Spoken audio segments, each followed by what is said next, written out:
Something very significant is happening right now in Bolivia, which is another exceptional president having called a meeting because of the failure of Copenhagen. And the conference at which I should have been if the volcano hadn't stopped every thing, and I think it's good it stopped it, but I miss being there. But the conference is called Climate Change and the Rights of Mother Earth. Now, ever since I started my ecological work, which is about twice the average age of any of you at the time, 40 years ago,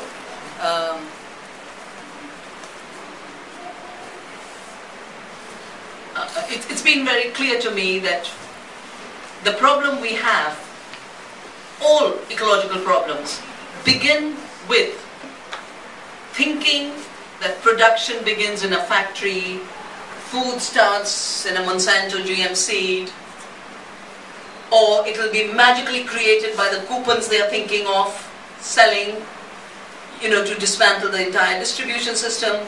And the prison company, the prison feeding company called Sodexo, is now bidding in India for getting food to the poor.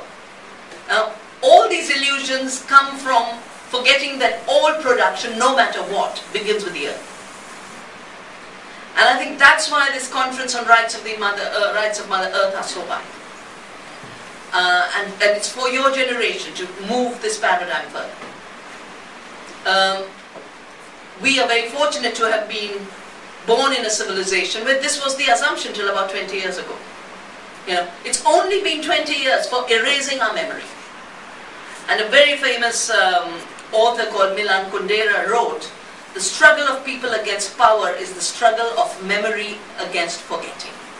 Your generation is the generation that has to remember what India is and has been and how it has lasted thousands of years. Not by ruining every river and raping every mountain for mining, no.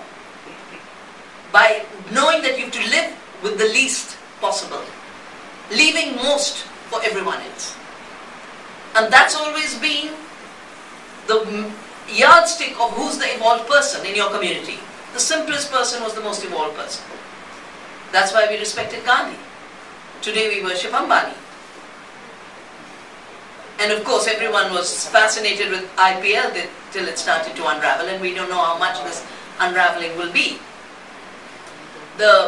So the first really is remembering that we have thought of ourselves as the earth community. And second, shaping rights on the basis of the earth's rights. Because all human rights are derived. And there's been a huge gap, and like I said, I've worked 40 years. Even today the human rights community doesn't recognize that if you have to have water, you have to protect the sources of water. So they somehow imagine water will come from somewhere. If you have to have the right to food, somewhere there has to be seeds, somewhere there has to be soil, somewhere there has to be water to give you that food. And the combining of the rights of people to the rights of the earth is your work. Because we've had silos of movements. We've had super specialized movements.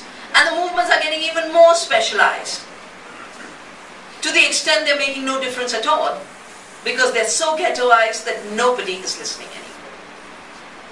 So, remembering, connecting, and being proud of who we are and who we can be if we are not thrown into this corner of trying to mimic the worst of global consumerism and thinking that's the way forward. Because I think a refusal to participate in degrading consumerism, whether it's degrading to the environment or degrading to oneself, has to be the other model you set. You're the generation that has to set it. So good luck with your work.